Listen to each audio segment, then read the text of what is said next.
So this is a status video. Recently I had to drive the bus to go get some gas. I was driving slow because at the time I did not have the equipment that I've purchased. I did not have it secured to the floor.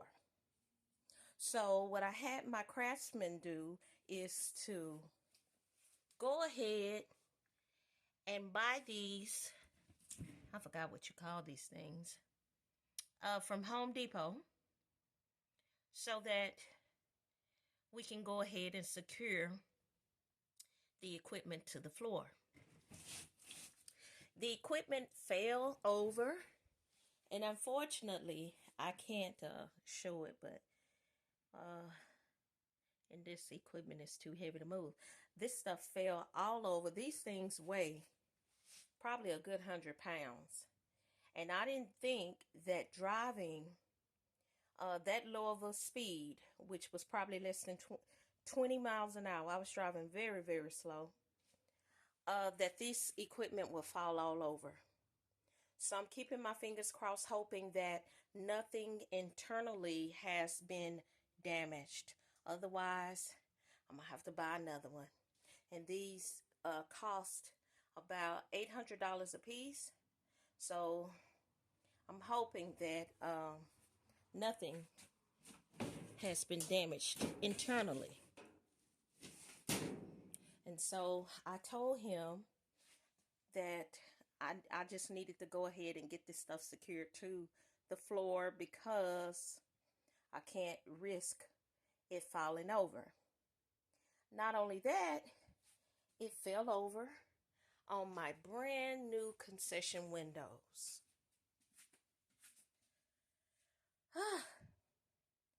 So the concession windows, that's close to a $700 investment.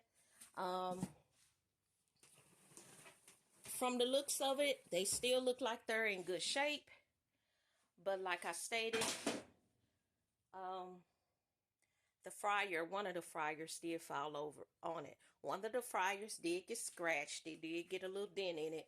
But as long as it still works, I'll be okay. Another one of our setbacks is once I got with the guy and received the fire suppression system quote, he advised us that he would not advise us to use plywood. Okay, so behind this wall, you see there's the windows, which we've started to paint black so that you can't see inside. And so this is the cooking wall. The cooking wall is approximately 12 to 14 feet long. I've forgotten. And so we had applied plywood. It was supposed to be fire resistant plywood. And then we applied the plywood to the windows.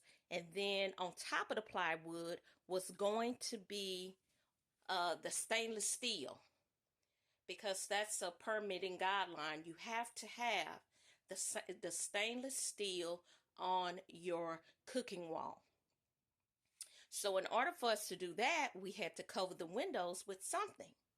Now, the city of Dallas does not give you any guidance as to what kind of materials you have to use inside the wall, but they do give guidance, or they mandate that the final result has to be the sheet metal on the walls. So the fire suppression system guy, which I have to upload that video, he told us that he would advise that we take the plywood down and go with this, I know I'm gonna get this wrong, Hardy Becker. So that's what's currently up here. I think this Hardy Becker stuff is made of like cement. It's very hard. So had to take the plywood down and go with that. That's a setback, but we expect setbacks will come. This is my first time building a food truck, so I understand that I'm gonna have some setbacks. This setback wasn't as costly. I've forgotten how much he said these sheets are, but the sheets were not, they were not that expensive. But yeah, so that's where we are.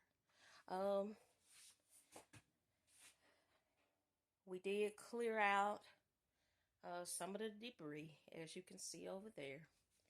Next stage is going to be, I'm going to be ordering my equipment, because when I get the person that's going to do my electricity, I want them to see everything I'm going to be running in this truck. One of the challenges is, and why I'm here today, is to measure this door. Okay, this is the door the stuff is going to have, the equipment is going to have to come through. It's the same size as this door. I want to make sure that I'm going to be able to clear this door. If I'm unable to clear this door, I got a big problem on my hands. But I'm thinking it's going to work. The type of stove that I want, it has I think it's a six range with a grill on it. And so I'm crossing my fingers hoping it can get through this door. I got a few scuffs on this door, which we're gonna paint all of that up, get it looking real nice and good. This is going to be my bathroom. Like I said in my video, I have to have a bathroom. And so keep your fingers crossed, Piping Hot Eve family, that I'm going to be able to bring this equipment through this door.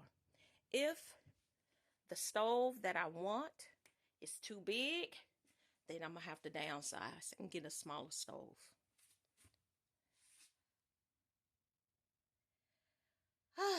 That's where we are. Like I stated before, this has been a very arduous process, but hey, what's the saying? Rome wasn't built in overnight. Well, this job certainly is not going to be done overnight.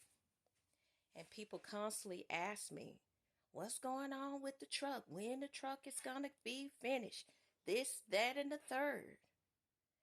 I got an idea for this. I got an idea for that. I don't need ideas. I need capital. That's what I need. So this project is, I'm self-funding this project for various reasons that I'll get into in a later video. But everything you see here is self-funded. So that means I'm paying for all of this out of my pocket. No grants, no loans, and there's a reason for that. But we'll get into that in another video.